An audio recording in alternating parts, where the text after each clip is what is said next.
towards, it hasn't been as easy against the Akai. And yes, I agree. Definitely not the Fanny. Really difficult to get in through the objectives unless they want to go for kill pressure, just full-on kill pressure. Okay. So if they wanted to just match it, What? Barats without the Matilda. it's a Barrett's Cho.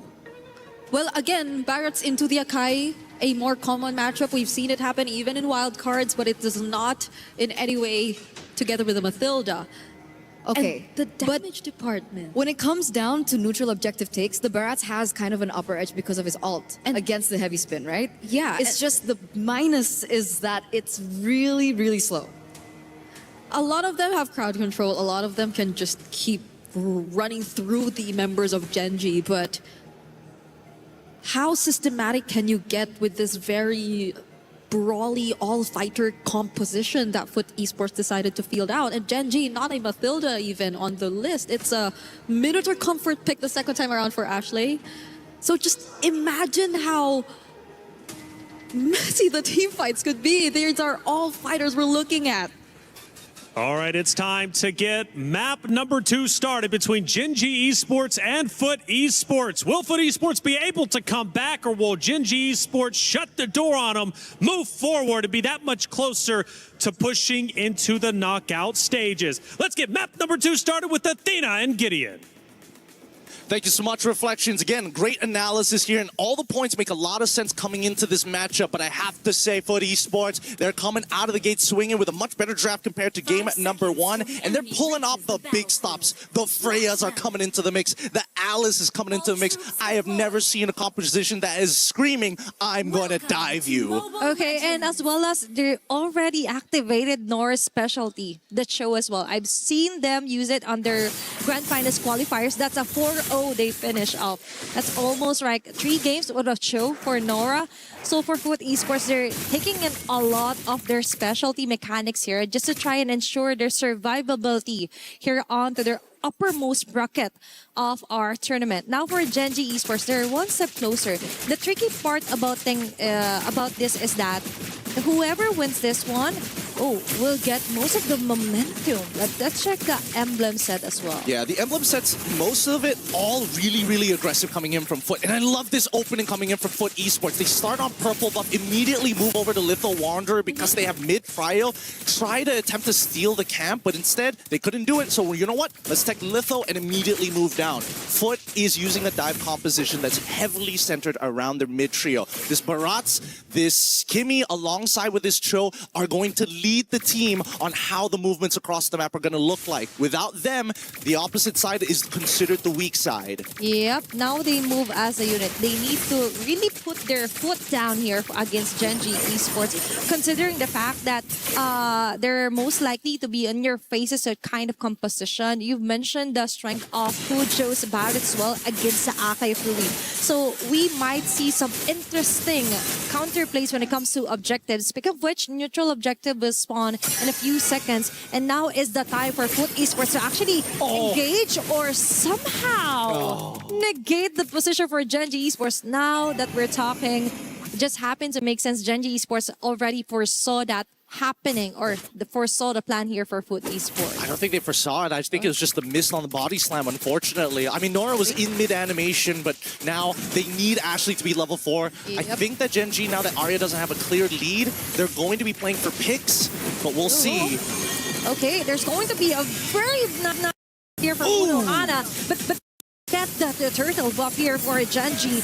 Meanwhile, the first blood as well falling onto the hands of Gen.G. Arya trying to the shield just isn't enough. The continuous damage is there, but still they survive. Unohana being caught on the crossfire, even with the kiss begin, and they're trying to run away. God. That is just too much to handle. Gen.G did a perfect circle moment here against FUT Esports. First objective, then the kills, then Arya taking charge of everything. That's a 0-3 by the way for her Esmeralda. Oh my goodness, that was ridiculous. Like, again, this was technically a losing scenario for Gen.G's side. It was. It was such a great engagement coming in from Unohana, already catching on to 4 of the members, but the composure from Rui to wait until the very last second to combine her heavy spin to break out of the crowd control and then get the retribution retribution down, completely 180 the entire scenario. Now, not only did they win the team fight, they also get the turtle. And Gen.G, they're not scared to fight. Okay, now they commit the win here for Ashley. As she members caught on here with a wave of dragon connected onto Ashley. He likes that. She likes that attention. Now it alleviates some of those damages here for Gen.G Esports. Now the chase down is on Sayori onto Zendaya. She will not survive with a chase down here for Gen.G Esports. Now they change targets. Uno Hana yet again. But still for Gen.G, is it worth it to take the time to actually torn it down? They're like, no, let's just focus on Nora and preventing them from really go with the freedom of just capitalizing farming up here on the map. Miko, other hand, has other plans here, chasing down Rui still. I think for Gen.G Esports, they could just commit on this one if they want to. They can commit a lot, actually, but I think Gen.G have bigger sights in mind, like the turtle that's about to spawn in about 6 seconds. Keep in mind, big battle spells are gone. Ashley can't just freely engage upon their targets. They will have to play a more defensive style, as we see the mid lane getting contested by Arya and Urohara. Own early, force out that ult. Okay, Arya is doing a great job in preventing another repeat of what Unohana did. So now Unohana is forced to just regen some of her HP before actually committing onto any clashes here for Gen.G Esports. Unohana under the front, Crimson Lead activated. So let's see if they will be able to throw down Arya. But still, it's just like a tickle onto her.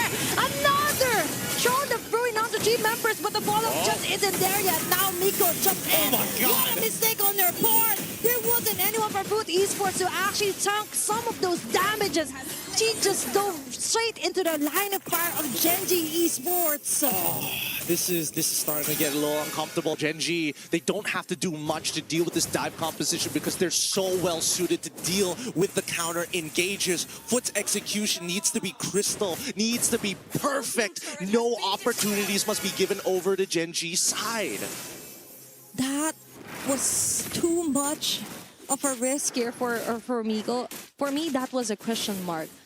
Yeah, Unohana actually has a great vantage point with the Throne of Wind, but to jump inside the turtle pit with no one in the vicinity to help you tank up some of the damages, just wild here for FUT Esports. But still, for Gen.G Esports, an early established lead compared to Game 1.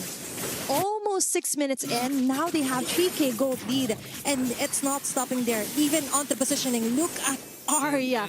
There's no woman here from FUT Esports that could stop this girl, and now they got their sights onto the mid lane. Kujo's well with the Rockets will miss out most of the targets. Instead, she gets a lot of damage from Gen.G Esports. I'm losing my mind here. Zendaya is getting zoned out from every little bit of EXP. She is literally 2 levels down on Sayori. And now we see the Throne of Ruin come down from Urohara. It's a guaranteed kill here. It is. What can you even do? Plus the recall from Ashley.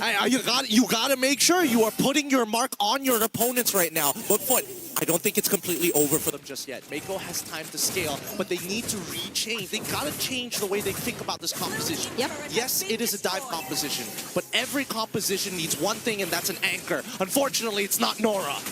Definitely not, because Arya is always on her face, right? And that isn't what you want if you want a new perspective here for FUT Esports. A way to do it is actually just focus on farming and slow down the pace. You don't have to necessarily fight onto Gen.G's clashes or attempts, but they have no choice. It's always Gen.G here, Gen.G there, and most of the time, even their jungle camps aren't safe from Gen.G. Yeah, no, it's too late. It's too late to actually go for these forceful plays anymore. And yes, I do agree that they do need to actually... Oh no, they forced another Throne of Ruins, and now the Daytona's welcome. Okay. They've got most of the clashes well enough prepared, but now Gen.G yet again with unstoppable here for Sayori. Chase down here onto Arya, onto Nora. They get plenty of very nice crowd controls here, but how about the layer? It's not really layering enough here for FUT Esports, and now Unohana. A sure kill yet again for Gen.G Esports, and they're taking it onto the hands of Panda 1. Well-formed carry, 110 onto the kill score. It's only 8 minutes in the game, but now they're deep inside the inner turret as well here for FUT Esports. No one is safe here onto Arya. The jump yet again for Nora. We've mentioned she isn't the anchor that they need to face off against Gen.G. She really isn't right now. I think the most...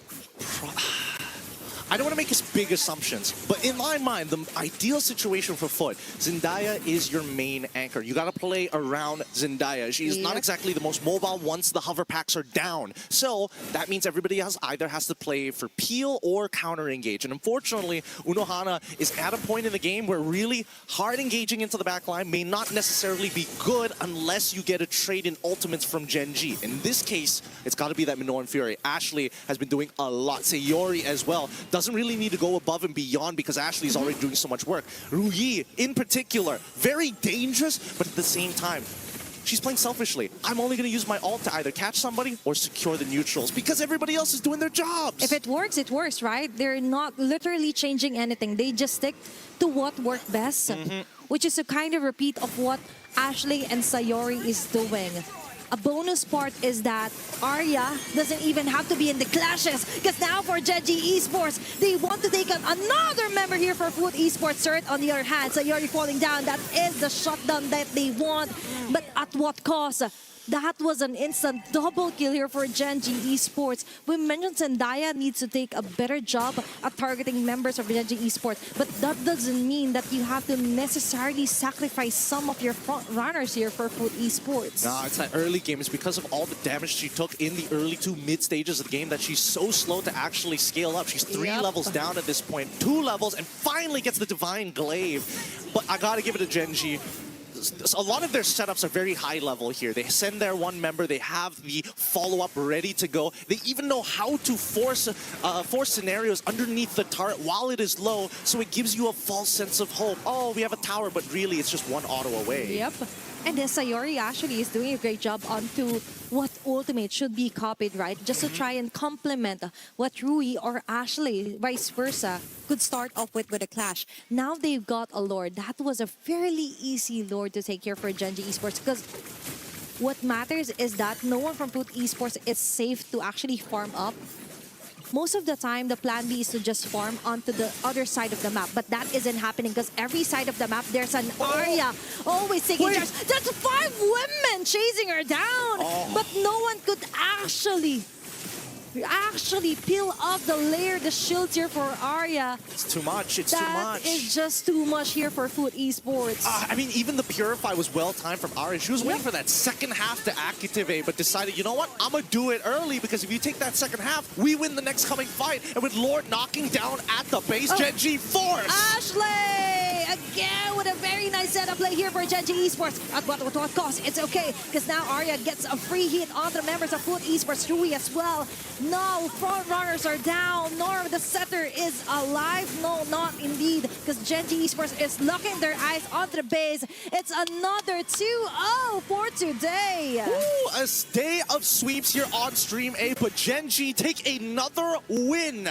2-0. Great game so far. And man, it is cool, calm, and calculated. We've seen every side of what Mobile Legends has to offer. Dive compositions, defensive counter-engage compositions, compositions that want to scale and play for early all in one day.